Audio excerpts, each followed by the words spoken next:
Hello students, next we are going to revise the topics from 4th module. First topic is role-based classification.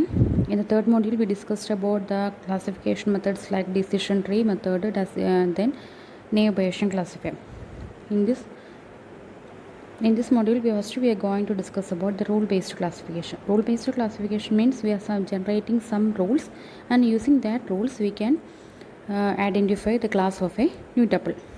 Okay, അപ്പോൾ ഈ rule based ക്ലാസിഫിക്കേഷൻസിൽ നമ്മൾ ഒരു set of rules generate ചെയ്യും. ആ റൂൾസിനെ നമ്മൾ if then rules എന്നാണ് പറയുന്നത്. If then rules means ഇഫിലൊരു കണ്ടീഷൻ കാണും, ദെൻ പാർട്ടിൽ ഒരു കൺക്ലൂഷൻ പാർട്ട് എന്ന് പറയുമ്പം ഏത് ക്ലാസ്സാണെന്നുള്ള ഔട്ട്പുട്ട് ആയിരിക്കും ദെൻ പാർട്ടിൽ ഉണ്ടായിരിക്കുന്നത്. For example, if age equal to youth and student equal to yes, then buys computer equal to yes. So ഇവിടെ buys computer equal to yes എന്ന് പറയുന്നതാണ് നമുക്ക് ക്ലാസ് ഔട്ട്പുട്ട്. ദെൻ ഇഫിൽ കൊടുത്തേക്കുന്നതാണ് കണ്ടീഷൻ. അപ്പോൾ ഇവിടെ കണ്ടീഷൻ കൊടുക്കുമ്പോൾ ഒന്നിൽ കൂടുതൽ കണ്ടീഷൻസ് ഉണ്ടെങ്കിൽ അതിനെ ആൻഡ് ഓപ്പറേഷൻ പെർഫോം ചെയ്തിട്ടായിരിക്കും നമ്മൾ കൊടുക്കുന്നത്, ലോജിക്കൽ ആൻഡ്. ഇഫ് പാർട്ടിനെ നമുക്ക് rule antecedent or pre condition എന്ന് പറയാം, ദെൻ പാർട്ടിനെ കോൺസിക്വൻ്റ് എന്നും പറയാം. ഓക്കെ, ദെൻ ഈ റൂളിനെ നമുക്ക് നേരത്തെ ഇഫ് ദെൻ എന്ന് എഴുതിയതുപോലെ ഈ ഒരു ഫോമാറ്റിലും എഴുതാൻ പറ്റും. അനദർ എക്സാമ്പിൾ, ദെൻ നമ്മളിപ്പം ഓൾറെഡി ഡിസിഷൻ ട്രീ ബേസ് ചെയ്തിട്ടുള്ള ക്ലാസിഫിക്കേഷൻ പറഞ്ഞു.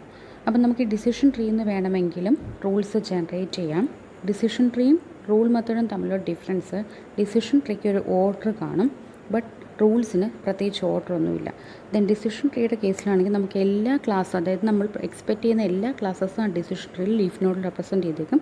പക്ഷേ റൂളിൻ്റെ കേസിലാണെങ്കിൽ അറ്റ് എ ടൈം ഒരു ക്ലാസ് മാത്രമേ കാണത്തുള്ളൂ. Then how to access a rule accuracy, റൂളിൻ്റെ ആക്യുറസി എങ്ങനെയാണ് അനലൈസ് ചെയ്യുന്നത്. നമ്മളിപ്പോൾ റൂൾ പറഞ്ഞിട്ടുണ്ടെങ്കിൽ ആ റൂളിനകത്ത് ഒരു ക്ലാസ് കാണും. ഓക്കെ, അപ്പോൾ ക്യാപിറ്റൽ ഡി എന്ന് പറയുന്നത് total number of tuples. Then N covers എന്ന് പറഞ്ഞു കഴിഞ്ഞാൽ the number of tuples covered by rule. ആ റൂള് വെച്ചിട്ട് നമുക്ക് എത്ര കപ്പിൾസ്, അതായത് നമ്മളിപ്പോൾ കുറേ ആട്രിബ്യൂട്ട് വാല്യൂസ് കൊടുക്കും.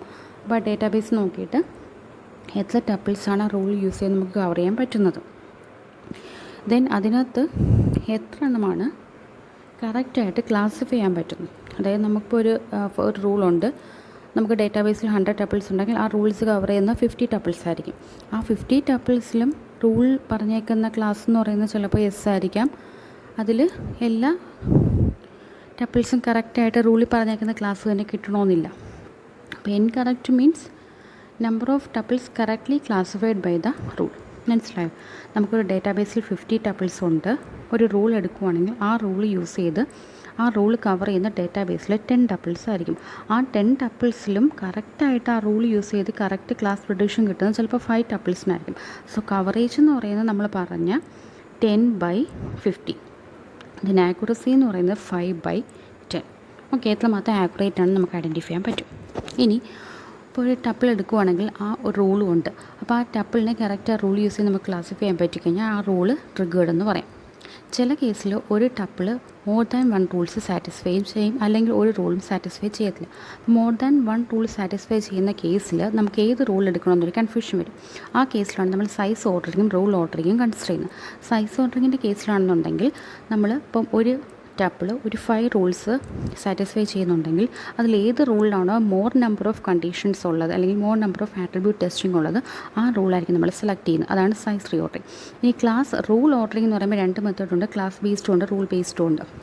റൂൾ ബേസ്ഡിൻ്റെ കേസിലാണെങ്കിൽ മൾട്ടിപ്പിൾ റൂൾസ് സാറ്റിസ്ഫൈ ചെയ്ത് കഴിഞ്ഞാൽ അതിലേതിനാണോ പ്രയോറിറ്റി കൂടുതൽ ആ റൂളായിരിക്കും നമ്മൾ മെഷർ ചെയ്യുന്നത്. പ്രയോറിറ്റി കൂടുതലെന്ന് പറയുമ്പോൾ റൂളിൻ്റെ ആക്യുറസിയും കവറേജും ഒക്കെ നമ്മൾ നോക്കിയിട്ട്, ഇപ്പോൾ 5 റൂൾസ് ഉണ്ടെങ്കിൽ അതിലിപ്പം R3ക്കാണ് ആക്യുറസി കൂടുതലെങ്കിൽ നമ്മൾ R3 ആയിരിക്കും സെലക്ട് ചെയ്യുന്നത്. അതാണ് റൂൾ ബേസ്ഡ് റൂൾ ഓർഡറിങ്. ഇനി class based rule ordering means എന്തായിരിക്കും?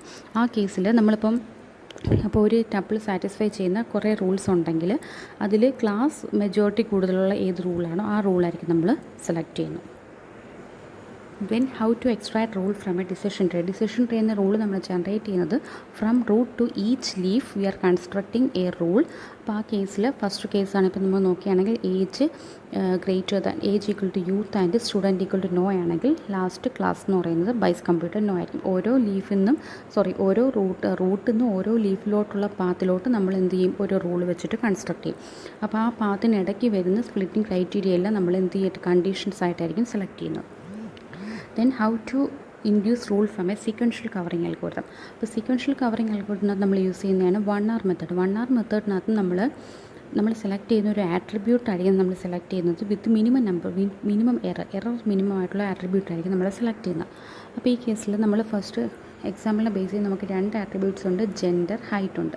അപ്പോൾ ജെൻഡറിൻ്റെ കേസിലാണെന്നുണ്ടെങ്കിൽ നമുക്ക് 2 ആട്രിബ്യൂട്ട്സ് കാണും. ജെൻഡറിൻ്റെ കേസിൽ ഫീമെയിലും ഉണ്ട്, മെയിലും ഉണ്ട്. അപ്പോൾ ഇവിടെ നമ്മൾ ചെക്ക് ചെയ്യുന്നത്, ഇവിടെ ഇപ്പം നമുക്ക് 9 ഫീമെയിൽസും 6 മെയിൽസും ആണ് ഉള്ളത്. ഓക്കെ, അപ്പോൾ ഈ ഫീമെയിലിൽ തന്നെ ഷോർട്ട് എത്ര ഉണ്ട്, ടാൾ എത്ര ഉണ്ട്, മീഡിയം എത്ര ഉണ്ട് നോക്കും. ദെൻ മെയിൽ ഷോർട്ട് എത്ര ഉണ്ട്, ടാൾ എത്ര ഉണ്ട്, മീഡിയം എത്ര നോക്കും. അപ്പോൾ ഇൻ കേസ് ഷോർട്ട് 2 ആണെങ്കിൽ 2/9, ടോള് 3 ആണെങ്കിൽ 3/9, ദെൻ മീഡിയം 5 ആണെങ്കിൽ 5/9, അങ്ങനെ എഴുതും. അതിൽ മാക്സിമം ആയിട്ടുള്ളത് ഏതായിരിക്കും, അതിനെയായിരിക്കും നമ്മൾ സെലക്ട് ചെയ്യുന്നത്. ബാക്കി വാല്യൂസ് എല്ലാം എററായിട്ട് കൺസിഡർ ചെയ്യും. ഓക്കെ, സോ ഇവിടെ ഫസ്റ്റ് ആട്രിബ്യൂട്ട് ജെൻഡറിൻ്റെ കേസിൽ ഫീമെയിൽ മീഡിയം ആയിരിക്കും മോർ നമ്പർ, സോ അത് സെലക്ട് ചെയ്യും. ബാക്കി എല്ലാത്തിനും നമ്മൾ എറേഴ്സ് ആയിട്ട് എടുക്കും. മെയിലിൽ ടാളായിരിക്കും കൂടുതൽ, അതിനെ സെലക്ട് ചെയ്ത് ബാക്കിയെല്ലാം എറേഴ്സ് ആയിട്ട് കൊടുക്കും. അതുപോലെ ഹൈറ്റിനെ നമ്മൾ ഒരു റേഞ്ചായിട്ട് ഡിവൈഡ് ചെയ്തിട്ട് അതിനകത്ത് മാക്സിമം വരുന്ന ക്ലാസ്സിനെ നമ്മൾ റൂളായിട്ട് സെലക്ട് ചെയ്യും, അല്ലാത്തതിനെ എറേഴ്സ് ആയിട്ട് നോക്കും. ഇനി ഫൈനലി എറേഴ്സ് നോക്കുമ്പോഴത്തേക്ക് എറേഴ്സ് കുറവുള്ളത് ഹൈറ്റിനായിരിക്കും, സോ ഹൈറ്റ് ആയിരിക്കും നമ്മൾ കൺസിഡർ ചെയ്യുന്നത്. ഹൈറ്റിനകത്തുള്ള ആ 6 ഇതായിരിക്കും നമ്മൾ 6 റൂൾസ് ആയിട്ട് ജനറേറ്റ് ചെയ്യുന്നത്. അതിൻ്റെ കറസ്പോണ്ടിങ് അൽഗോരിതമാണ്. ഫസ്റ്റ് ഇനിഷ്യലി റൂൾ എന്ന് പറയുന്നത് നള്ളായിരിക്കും. ദെൻ ഓരോ ആട്രിബ്യൂട്ട് സെലക്ട് ചെയ്യുക, ആട്രിബ്യൂട്ടിൻ്റെ അതായത് ജെൻഡർ സെലക്ട് ചെയ്യുക, ദെൻ ആട്രിബ്യൂട്ടിനകത്തുള്ള ഓരോ വാല്യൂ, ഫീമെയിൽ മെയിൽ എന്നുള്ള ഓരോ വാല്യൂ സെലക്ട് ചെയ്യുക, ദെൻ ഓരോ ക്ലാസ് നോക്കുക, ക്ലാസ്സിൻ്റെ കൗണ്ട് എടുക്കുക, കൗണ്ട് എടുത്ത് ലാർജസ്റ്റ് കൗണ്ട് ഉള്ളതിനെയായിരിക്കും നമ്മൾ റൂളായിട്ട് എടുക്കുന്നത്, ദെൻ ബാക്കിയുള്ളതിനെ എററായിട്ട് എടുക്കും. ദെൻ എറർ മിനിമം ആയിട്ടുള്ളതിനെയായിരിക്കും നമ്മൾ ലാസ്റ്റ് റൂൾസായിട്ട് കൺസിഡർ ചെയ്യുന്നത്. ദെൻ നെക്സ്റ്റ് എന്ന് പറയുന്നത്